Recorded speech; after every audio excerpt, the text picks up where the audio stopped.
Buenas noches. Una nueva emisión del Papa.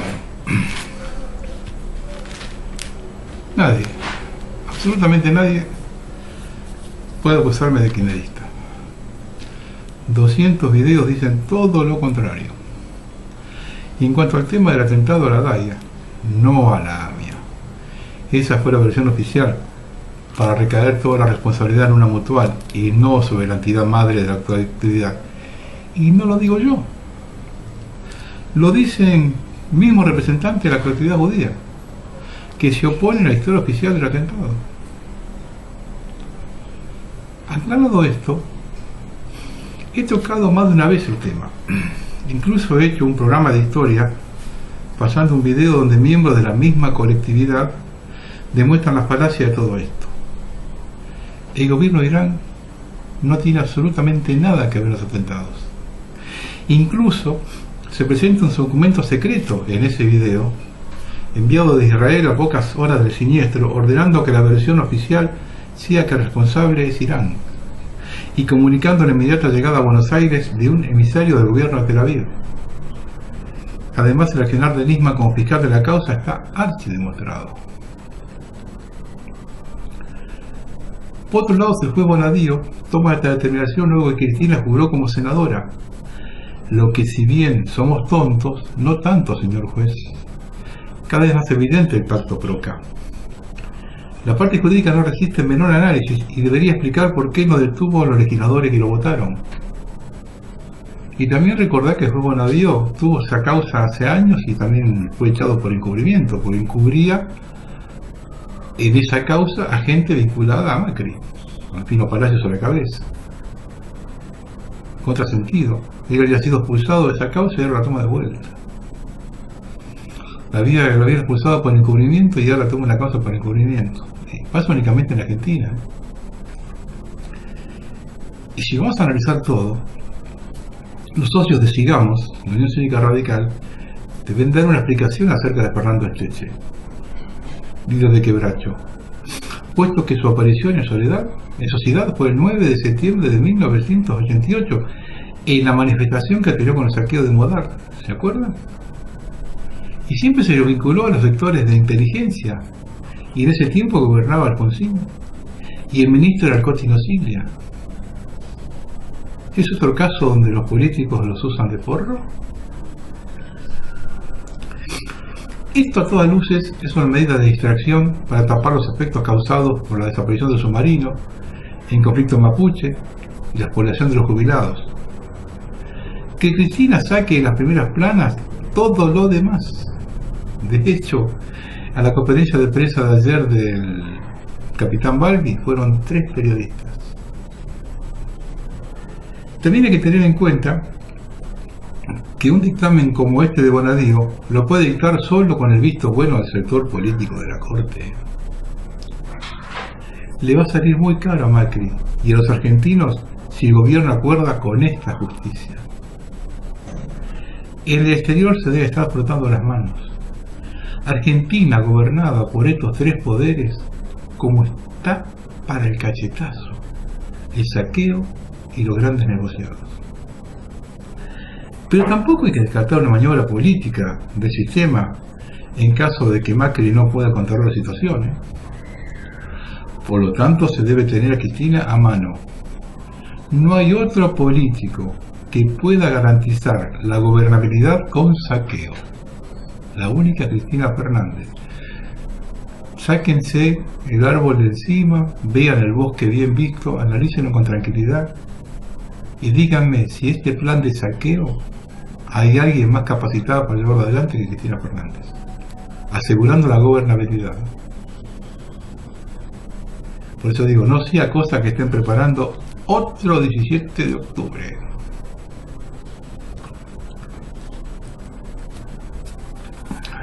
En el foro del último programa han propuesto un tema, me pareció interesante, ¿no?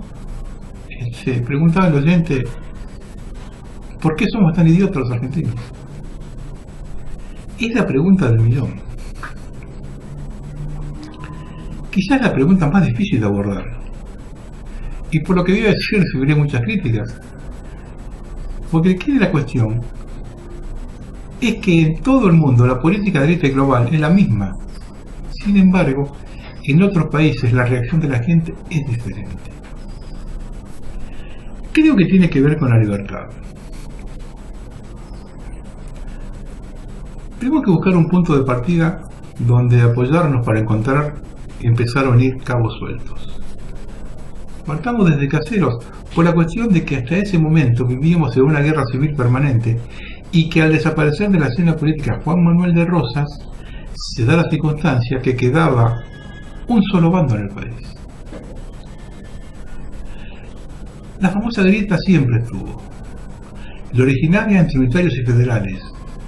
Sarmiento la transformó entre civilización y barbarie. Cuando uno observa la composición geográfica de la misma, observamos que se da entre las dos Argentinas, la de la pampa húmeda y la profunda. Como dijo Eduardo Mallea, ¿no? Entre lo invisible y la visible. Tomando el desafío de Sarmiento, había que aclarar que viendo los resultados posteriores, deberíamos dilucidar qué es civilización y qué es barbarie.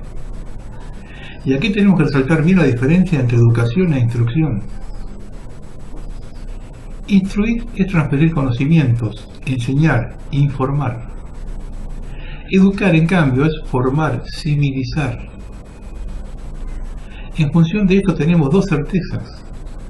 La primera es determinar qué se considera como civilización. Atento que Sarmiento denominaba barbarie al interior profundo. La segunda es que se puede ser bárbaro con instrucción. Esto es fundamental, ya que al no aclarar esto, se trastocó la vida social a partir de Caseros. Cuando manifiesto que tiene que ver con la libertad, es porque la sociedad vino dividida desde el inicio. A lo que llamaron barbarie se lo sometió en base al terror, y lo que llamaron civilización se le mantuvo desinformado. Vamos a dar dos ejemplos de esto.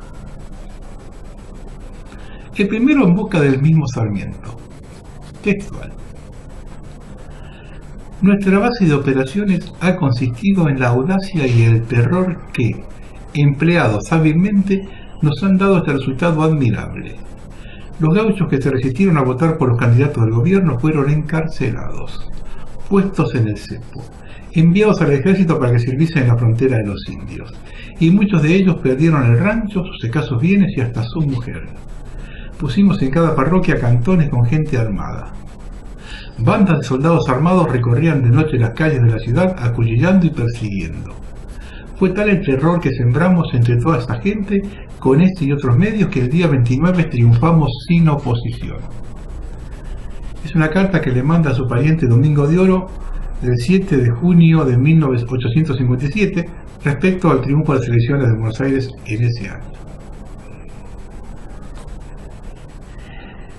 En cuanto a la desinformación, en la guerra contra el Paraguay, Mitre ocultó a la sociedad dos hechos fundamentales. Uno fue la firma en secreto del Tratado de la Triple Alianza. Ventilado por la prensa inglesa, produjo un escándalo en el resto de América. De todos los países pidieron el cese de fuego inútilmente. El otro fue la infamia. Se hace aparecer a Paraguay como un país agresor a invadir Corrientes, en forma alevosa, cuando meses antes el ministro paraguayo le hizo llegar a su par argentino a la declaración formal de guerra, ocultada deliberadamente por Mitre. Estos dos hechos fueron una constante en la historia argentina. Cuando celebran los pautos del centenario, se ocultó que las cárceles estaban llenas, al igual que cuando se organiza el Campeonato Mundial de Fútbol. La prensa del sistema siempre ocultó la verdad, por más que la mitad de la población de mayor nivel adquisitivo estuvo siempre desinformada, y la otra mitad, con la misma desinformación, agravada por la lucha por la supervivencia. En aquellos periodos donde los sectores bajos tuvieron mayor acercamiento al poder, las cosas no variaron demasiado. Y Irigoyen siempre tuvo la prensa en contra, a tal punto que su derrocamiento se produce por un furibundo y vergonzante ataque nunca visto, quizá hoy comparado con el Grupo Clarín. Una demostración de esa campaña lo da la primera plana del diario La Prensa cuando fallece Irigoyen. Murió el comisario de Valvanera. Se estaba refiriendo a un presidente electo democráticamente 2 veces y que además era abogado. En el caso de Perón, se dio la situación inversa. Se cambió la pertenencia de la prensa persiguiendo a la oposición. Esto se ha mantenido inalterable hasta hoy. Quien gobierna y maneja la prensa y da desinformación. Pero también hay que hacer hincapié en el motivo por el cual los argentinos no quieren informarse. Y aquí debemos hacer hincapié en que el proyecto liberal de la generación del 80, en especial en la Pampa Húmeda, se introduce el concepto del materialismo. Y esto no se me ocurre a mí. Vean lo que dijo José Manuel Estrada el 3 de abril de 1890. Veo bandas rapaces, movidas de codicia, la más vil de todas las pasiones, enseñorarse del país, dilapidar sus finanzas, pervertir su administración, chupar su sustancia, pavonearse insolentemente en las más cínicas ostentaciones del Fausto, comprarlo y venderlo todo, hasta comprarse y venderse unos a los otros a la luz del día. Veo más. Veo un pueblo indolente y dormido que abdica de sus derechos y olvida sus tradiciones, sus deberes y su porvenir, lo que debe a la honra de sus progenitores y al bien de la posteridad, a su estirpe, a su familia, a sí mismo y a Dios. Y se atropellan las bolsas, pululan los teatros, bullen los paseos, en los regocijos y en los juegos, pero ha olvidado la senda del bien y va a todas partes, menos donde van los pueblos animosos, cuyas instituciones amenazan derrumbarse, carcomidas por la corrupción y los vicios. La conspicucencia abajo, eso es la decadencia y la muerte. 1890. El materialismo genera la corrupción. Vamos a ver una cita que hace Scalabrini Ortiz en su libro Política Electrónica en el Río de la Plata. Recoge una frase de Víctor Molina que dice que la sacó del diario de secciones del 19 de agosto de 1891. En la República Argentina, para obtener un negocio, hay que comprar desde el presidente de la Nación hasta el último portero. Vemos que esto ya viene de lejos, que no ha cambiado absolutamente nada. A una sociedad tan materialista, con darle bienes la tengo en el bolsillo. Quienes hemos vivido las épocas pasadas, podemos dar fe que había compromiso de la población con el acontecer de la República. No viene al caso en este análisis si fue correcto o no ese compromiso. Tanto los golpes militares, el retorno a la democracia, los actos de terrorismo o cuanto aconteciera de orden público, la gente salía a la calle a manifestarse. Podría asegurar que las últimas 2 veces fueron con la ocupación de las Islas Malvinas y el retorno a la democracia de 1983. Donde en los actos de cierre, tanto de radicales como de peronistas, había 1 millón de personas en cada acto. Y la asociación de Alfonsín tenía 2 plazas, Congreso y Mayo llena. 6 años más tarde, con el cierre de Menem, no había más de 7.000 personas, y su paseo desde el Congreso a la Casa Rosada fue eso, un paseo. Y la bisagra es Menem. Con la convertibilidad y la plata dulce, se tuvo acceso a nuevos bienes. Hay una diferencia muy grande con la plata dulce de Martínez Dios. En los 70 no existía la diversidad de bienes de fin del siglo XX. Y si hay un ejemplo cabal de cómo el materialismo entró en la piel de los argentinos, es la reelección de 1995. Ganó caminando porque todo el mundo estaba endeudado y los medios del sistema instalaron que la única garantía que no se modificase el 1 a 1 era Menem. Acá no importó el desguace del país, los casos de corrupción, los 2 atentados terroristas, solo importó el bolsillo. Si damos fino, la manifestación peronista del 45 también tiene algo de eso. La Argentina oculta se movilizó para respaldar a una persona que le había dado acceso a lo que el sistema imperante le negaba. ¿Cuántas personas ingresaron al mercado de consumo con Perón? Allí llegamos al 2001. La clase media se movilizó porque los bancos les habían robado sus ahorros.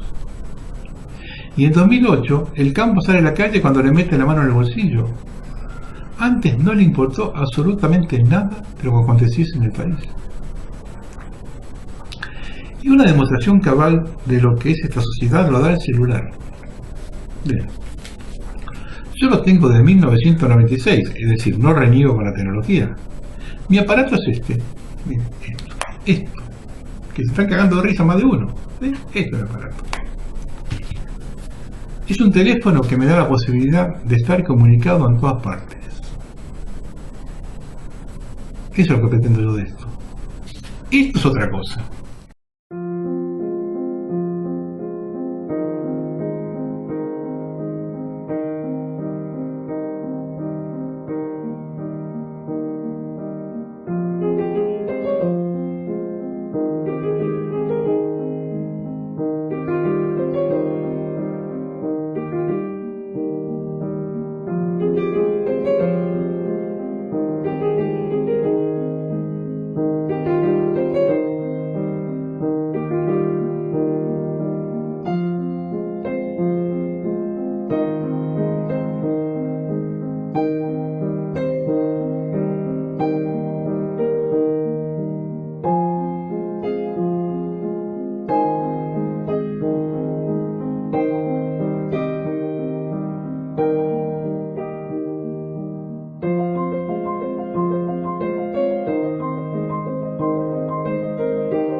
Hagan una pequeña encuesta entre sus relaciones para ver quién tiene un celular de más de un año.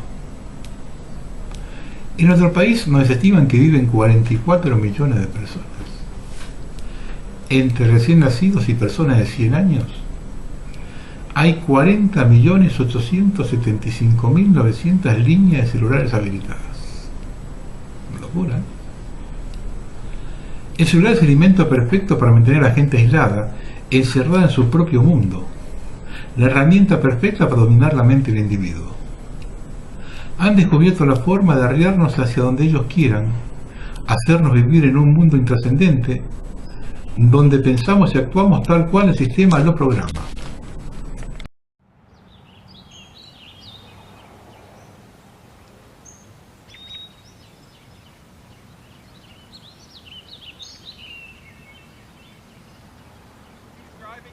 Stuck under his car. And like, who knows how long he was driving. I saw him pull out of the parking lot and turn right, and the box was still stuck under his car. So who knows how long he was driving with that box under his car. I like bet he got home, he pulled into his driveway. Out in the sky. I'm not. Wow. You're like, it's not. It's not. I don't think it's real. Oh, I don't think it's maybe real. there's a. Did I see the lineup for car? It's getting wasted. The Empire State Building is like really close to it, so it's a good.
A los argentinos los han convencido que existe un mundo nuevo, donde otros deciden por ellos. Un mundo que se disfruta con pocas cosas que provee el mismo sistema. Hablar con todos convencidos que eso es estar comunicados. Encerrarnos en casa para disfrutar de la tecnología. Y por sobre todo no exigir nada. Ellos saben mejor que nadie lo que necesitamos. Por ello que no existe compromiso alguno, ni de familia, ya que no hay proyecto de vida, solo unión transitoria que se va renovando una y otra vez. Cuando se observa la forma que los padres se desligan de la educación de sus hijos o de la situación de sus padres y abuelos, ¿vamos a creer que van a asumir un compromiso con la patria si no entienden lo que es eso? Son ciudadanos del mundo. De la patria solo hablan los fachos. Y esa es una mala palabra, eso lo saben, sin tener la menor idea de lo que significa la palabra facho. Nos han convertido en parte del rebaño y nos han clonado. Hoy el dominio de la sociedad es por la tecnología, ya no hacen falta grandes ejércitos. Y lo peor de todo es que en el futuro vamos a recibir órdenes de un dron.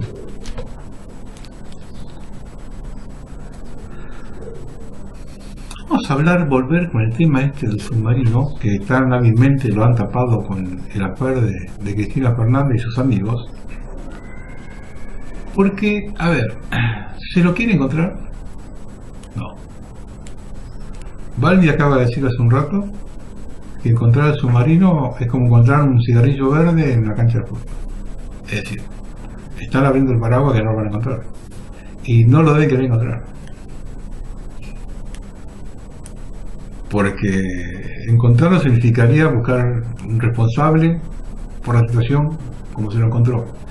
En cambio, cuando no se lo encuentra, se puede inventar un relato. Pero hay un hecho que no se habló. Y yo no escuchaba a ninguno de todos estos que han pululado por los canales de televisión hablar de esto.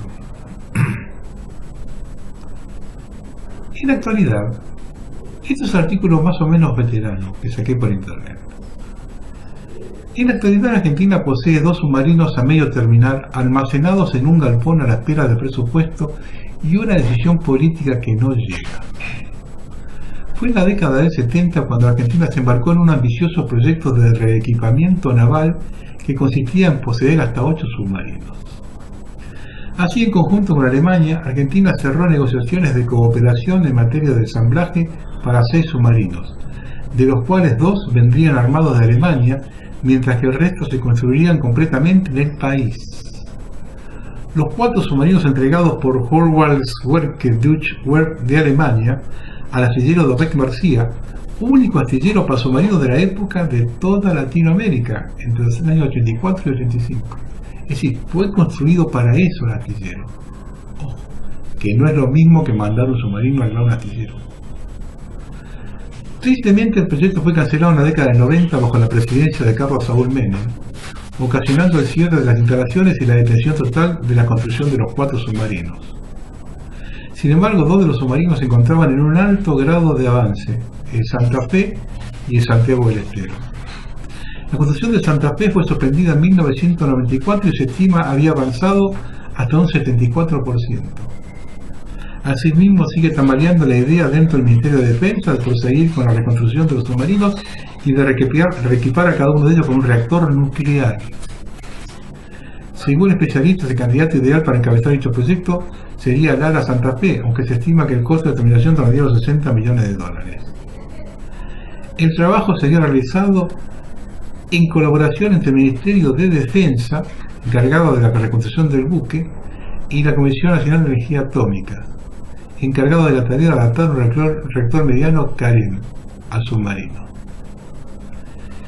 Por otro lado, también se encuentra el Santiago del Estero, que encima tiene un grado de avance del 35% y que también estaría en tentativa de reconstrucción. Los esqueletos de 2 submarinos sin construir no dejan de ser un llamado de atención a todo el arco político argentino, quien mantiene su desinterés e ignora los beneficios reales de tener activa su industria naval. Ambos submarinos proyectarían no solamente beneficios en cuanto a puestos de trabajo, sino a potenciar capacidades tecnológicas en un mercado global que envidia este tipo de expertise. Observen las fotos de astillero Domecq.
Ahora se encola por los medios todo lo que se acredita en la capacidad tecnológica argentina.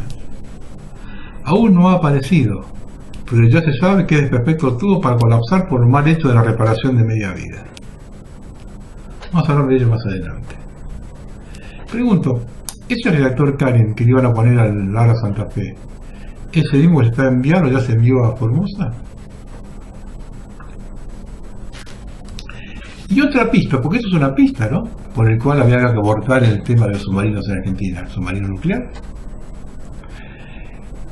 Buscando esta información, encontré un artículo muy singular del 2011, donde se comentaban los trabajos de media vida en el San Juan. Las mismas apuntaron a modernizar la planta motriz, generadores, baterías y los sistemas de navegación y comunicaciones, sin introducir grandes cambios en los sensores y armas del sistema de combate, salvo en cuanto al software, componentes informáticos y medios de presentación de datos. Y ahora viene lo interesante.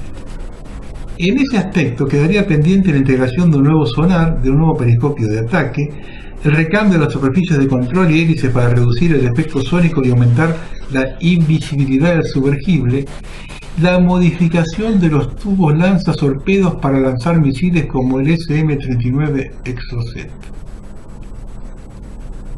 A metros de donde se hacen sus reparaciones en línea recta, el Lara Santa Fe espera a que todo supone ser una realidad, convertirse en el primer submarino argentino a propulsión nuclear. Se había retomado la reconstrucción en el 2011 del submarino nuclear. Se han llevado ejercicios navales en Tierra del Fuego, poco antes que San Juan partiese hacia su último viaje. En ello se destruía un barco con un misil Exocet. Yo he visto el video de ese ejercicio naval, que hace al mismo tiempo Inglaterra anuncia ese escudo misilista en las Islas Malvinas. ¿Tendrá relación todos estos hechos? ¿Y llevaba ya el San Juan los misiles Exocet? ¿Y estaba el Santa Fe pronto para ser votado con el reactor nuclear? ¿Habrá sido ese el motivo por el cual había que abortar el proyecto? Vamos a cambiar un poco de tema. Los farsantes de todos los días. En Argentina, hasta que no se saquen encima estos farsantes de todo tipo, todo tipo.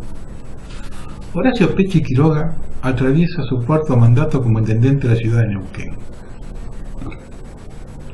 La provincia donde nació y vivió toda su vida y es una de las principales afectadas por sectores de la comunidad mapuche, a lo que atribuye delito de usurpación y posicionamiento de áreas estratégicas. El jefe comunal asegura que la Confederación Mapuche de Neuquén tiene comunicación con la RAMP, el grupo radicalizado señalado como responsable de decenas de ataques en el sur de Argentina. Aseguró que hay organizaciones mapuches que organizan hechos irracionales provocativos todos los días. Esta es la noticia. Le hago una pregunta, intendente. ¿Por qué en el 2014 no denunció el asesinato del sargento Aigo o el intento de asesinato del oficial de justicia Verónica Pelayés? Tampoco lo escuché criticar cuando los mapuches izaron su bandera junto a la Argentina en la Plaza San Martín de los Andes. Calladito la boca y ahora hablan. En su momento se pusieron los hechos, calladito la boca. Y vamos a hablar del gran farsante actual. Capítulos contemporáneos de las calamidades actuales, en orden a una independencia solo nominal, tiene a Miguel Pichetto como protagonista central, explicando de algún modo la exitosa trayectoria de su extenso cursus honorum. Concejal de Sierra Grande en 1983, intendente, diputado provincial, sirvió nefasto Menem, convicto y confeso como diputado nacional desde 1993, siendo premiado sobre el altar con una senaduría en 2001, en la que funge ininterrumpidamente en nuestros días volteretas Juan de la Rúa, Rodríguez Sá, Dualde, Kirchner, Cristina y ahora Macri. Define su vocación de burócrata políticamente correcto, acumulando lauros en la democracia imperial por casi 35 años de servicio. En sus más recientes protagónicos ha expresado que finalmente me siento en condiciones de opinar libremente al salir del gobierno de Cristina Kirchner y nos toca la ingrata tarea de votar esta ley. la famosa malvada reforma jubilatoria, y olvidando las que votó y promovió en su dilatada trayectoria: reforma laboral con Menem, corralitos de caballo, nacionalizaciones, privatizaciones, mega canjes, brutales aumentos de tarifas, aprobación del pago de los fondos buitres, endeudamientos leoninos hasta por 100 años y los que vendrán de reforma previsional y laboral enmarcado todo en la Junta Salvaje del macrismo. Siempre atento a la señal del mandamás de turno y a la demanda perentoria del imperio global. Votó todo lo que le dijeron y ahora se agarra de los pelos porque tiene que votar esto. Pichetto tiene lo que lo pinta de cuerpo entero. Observen este detalle porque esto lo marca justito este hombre. El 29 de febrero de 2013, durante el debate en el Senado por la aprobación del memorándum de entendimiento de Argentina e Irán, hizo esta declaración sobre la víctima del atentado a la AMIA. El atentado a la AMIA le costó la vida a argentinos de religión judía y a argentinos que estaban en ese lugar. Estos comentarios fueron repudiados por la DAIA por considerarlas discriminatorias. El senador se disculpó públicamente mediante un documento enviado al titular de dicho organismo. Indudablemente cometí un error en virtud del calor del debate. Es mi deseo de pedir disculpas a usted y por su intermedio a toda la comunidad judía por esa desafortunada frase. Capítulo 2. En 2016 Pichetto hizo una crítica contra la inmigración desde los años 1990 y los subsidios para extranjeros. Funcionamos como ajuste social de Bolivia. Es muy interesante. Y ajuste delictivo de Perú. Ellos resuelven el problema desde el punto de vista de su realidad y mejoran incluso el funcionamiento de sus países. Y la Argentina incorpora toda esa resaca donde no tenemos control migratorio. Sus declaraciones fueron calificadas como xenófobas, repudiadas con vehemencia, inclusive cosechó rechazo en el seno de su partido, el Frente para la Victoria. El diputado del Parlamento y embajador del Vaticano, Eduardo Valdés, solicitó la expulsión de Pichetto como presidente del bloque del partido. El INADI denunció que iniciaría acciones legales en el marco de la ley antidiscriminatoria, luego de las denuncias recibidas por parte del Consulado de Bolivia y de la Embajada de Perú. A pesar de las fuertes críticas recibidas, Pichetto no se retractó ni pidió disculpas por sus dichos y declaró en una entrevista: no me importa que me digan xenófobo. Muchachito, Pichetto, sos un alcahuete del sistema. Otra cosa te puedo decir. Otros farsantes. Dos firmas de la familia Macri contrataron al testaferro de Jaime. Entre diciembre de 2005 al menos enero de 2009, la constructora IEXA y la compañía Sideco Americana, ambos de la familia Macri, realizaron pagos a la constructora de Manuel Vázquez, asesor y testaferro del entonces secretario de Transporte Ricardo Jaime. Para la justicia, esa empresa fue utilizada para canalizar sobornos, así consta en los delitos judiciales. La constructora de los Macri facturó unos 600.000 pesos a la constructora de Vázquez, la española Comsa, socia de IEXA, Odebrecht y la Terminal de Llera. En la obra de soterramiento también realizó pagos sospechosos a la constructora de Vázquez. Entre enero de 2006 y noviembre de 2010, Vázquez le facturó 263.097 pesos. La empresa que habría servido de pantalla para realizar parte de las coimas destinadas a Jaime es CAESA, supuestamente dedicada al servicio de contabilidad, auditoría y asesoría fiscal. Todos los clientes de la consultora eran contratistas del Estado justamente en el área de Jaime. El fiscal Picard estableció que al menos 5 expedientes judiciales la empresa de Vázquez se usó como pantalla para blanquear sobornos. Acá están todos embarrados, todos.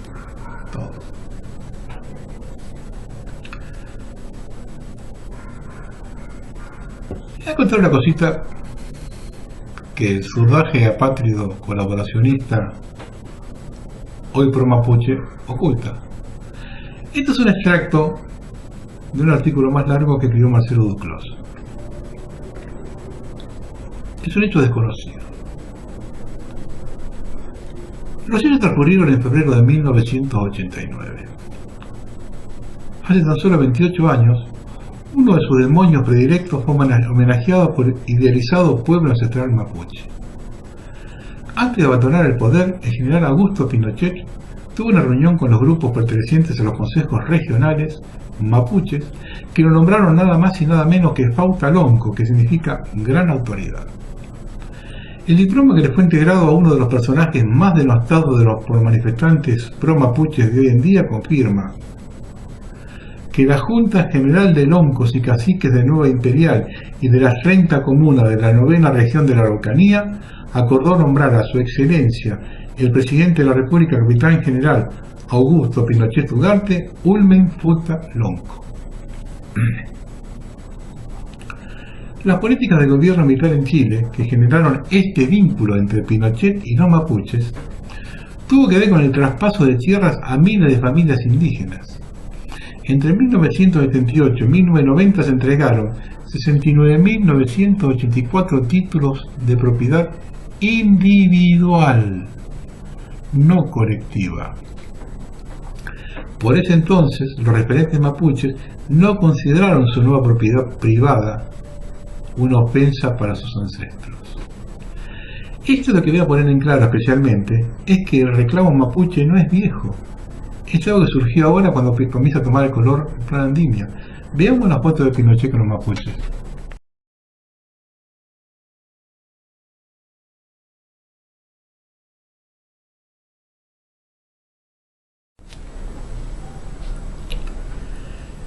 Y aquí el mejor gobierno de los últimos 50 años le fabricó a esta gente las dos víctimas que necesitaban. Saben que Dios se atiende en Buenos Aires y se vienen para el conurbano. La zona donde iniciarán su accionar es lo más caliente de la provincia, Loma de Zamora, Quilmes y La Matanza. Vanguardia Revolucionaria Rafael Nahuel es el nombre que empezarán a utilizar en semanas en el sur del Gran Buenos Aires. La consigna la pintaron en Cabildo hace unos días, 44 menos.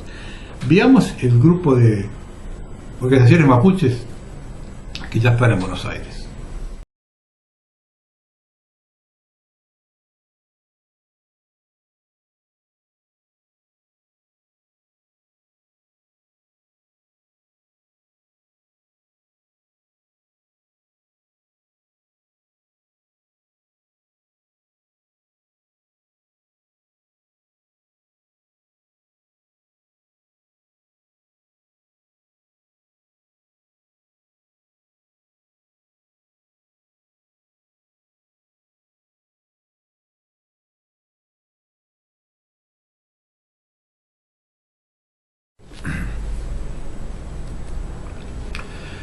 Ya se tiene conocimiento de la entrega de armas que vía Venezuela habrían llegado a la Araucanía para la Resistencia Central Mapuche, el RAM, y la Coordinadora Arauco Mayeco, CAM, entre los años 2007 y 2009.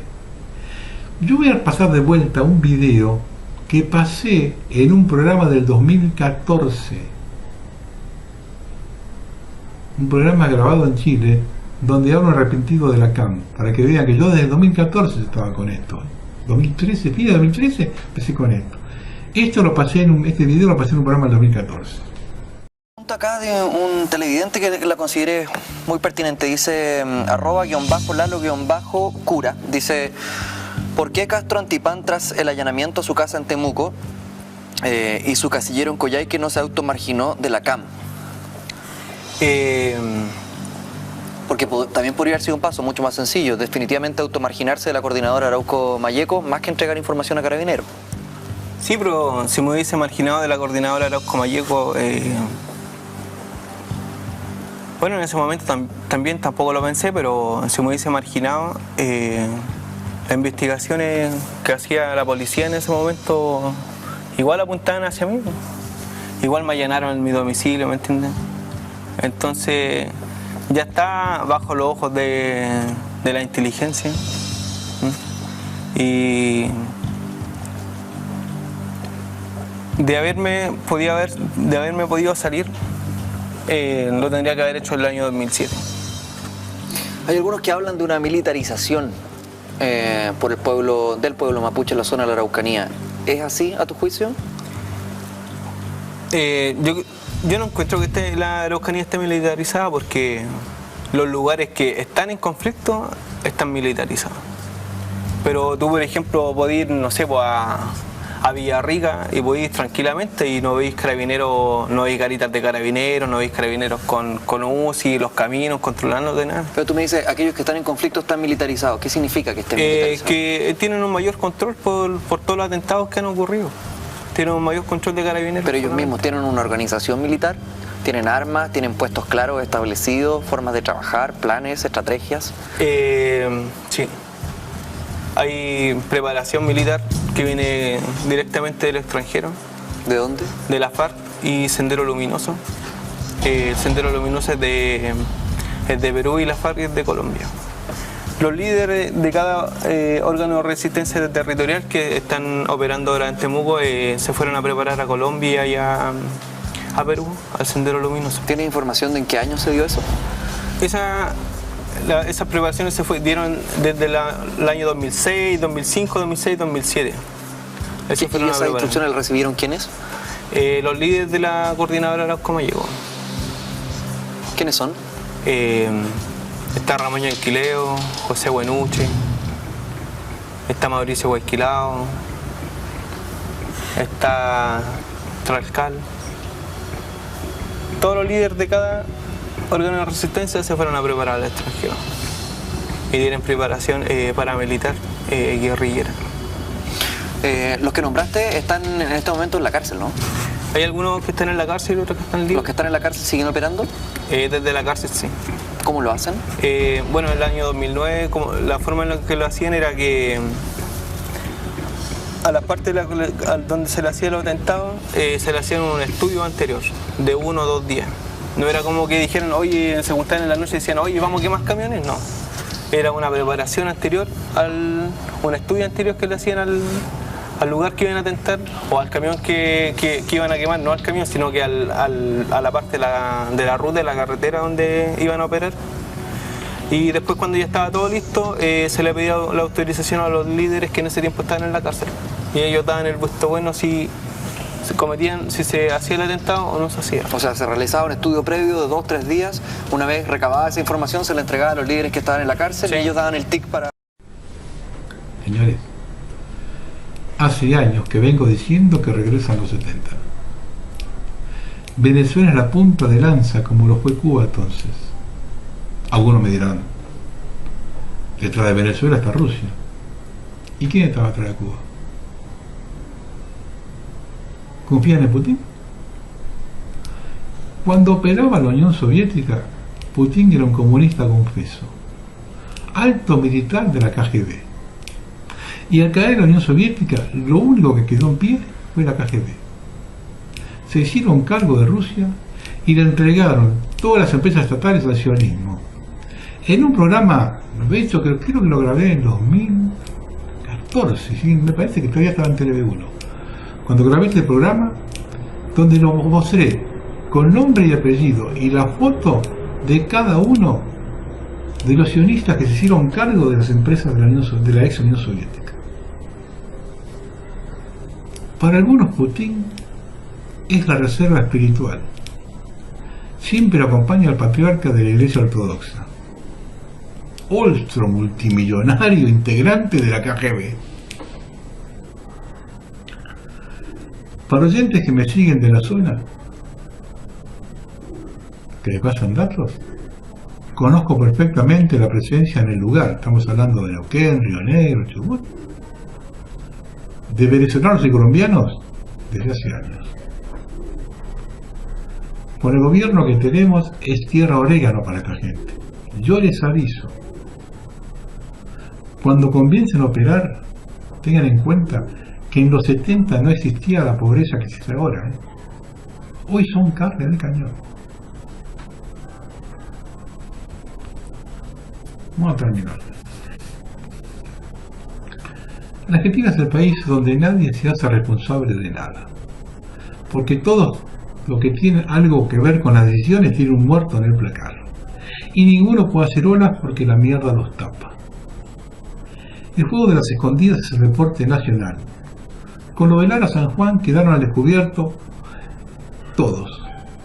Un interminable camino de idas y vueltas, de afirmaciones, de mentiras, nuevas afirmaciones, y a nadie le interesa realmente saber de qué manera se hundió.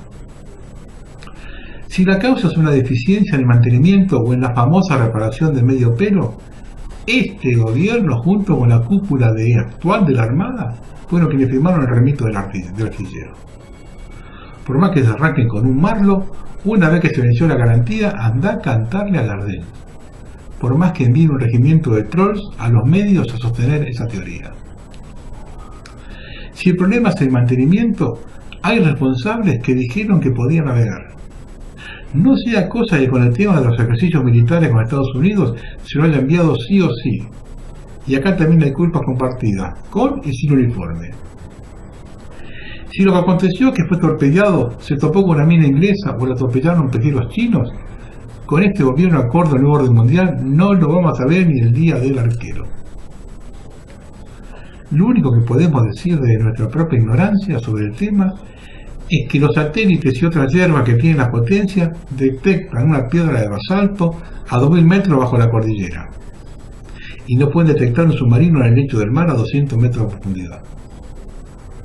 Y digo 200 metros porque más allá de la profundidad, primero deben explicar qué hacía ahí. No es posible que digan que lo buscan a más de 1000 metros como así porque sí, como si fuera normal que estuviese en esa zona. También es fundamental que expliquen si por el sector donde pululan los barcos pesqueros y hoy andan las potencias está el más importante yacimiento de petróleo del planeta.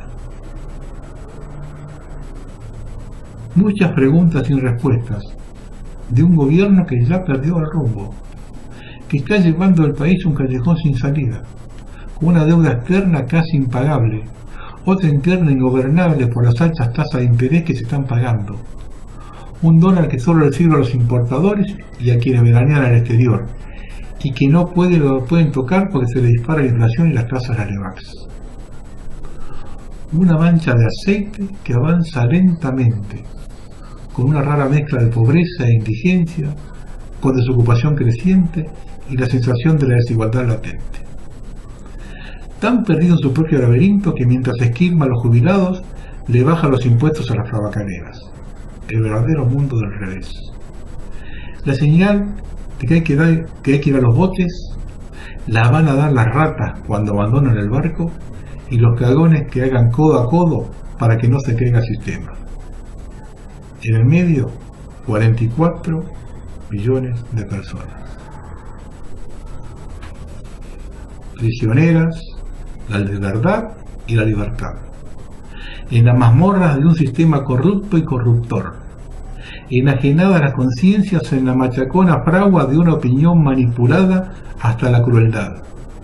Encolumnados en una majada informe viajamos cual rehenes seculares del poder del dinero manipulador, como parias del último tren a la oscuridad y la muerte. Buenas noches.